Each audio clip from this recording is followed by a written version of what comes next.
আজ আমরা একটা জায়গায় এসে ফেসে গেছি, প্রচন্ড পরিমাণে বৃষ্টি, তাই আমাদের মনটা ভালো নাই। তা কিভাবে বাড়ি যাব? তো হাই গাইস, আজকে মিনি ব্লগটা শুরু করছি আমাদের দোকান থেকে। তো চলো তোমাদেরকে আমাদের দোকানটাকে একটু দেখিয়ে দিই। দোকান তো তোমরা দেখে নিয়েছো, আমাদের বাইকটা নিয়ে বেরিয়ে গেলাম নতুন একটা উদ্দেশ্যে। এদিকে সাইডে তোমরা দেখতে পাচ্ছ ক্ষেতগুলো দেখে কত সুন্দর লাগছে।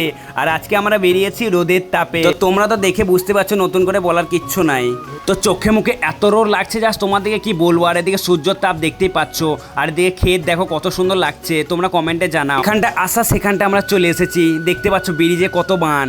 এর আগে আমরা এসেছিলাম তখন এতটা পরিমাণে বান ছিল না। এটা গ্রামে এত পরিমাণে বান হয়ে যাবে না কোনোদিন ভাবতে পারিনি। সেটা দেখে আমরা অবাক হয়ে যাই, তাই তোমার দিকে আমি দেখাই। তারপর আমি যেই জিনিসটা দেখে আমি নিজেই হয়ে গেছি, তা তোমার দিকে আমি দেখাই। ভেতরে একবার বড় বড় তিমি মাছ দেখে আমি অবাক হয়ে গেছি।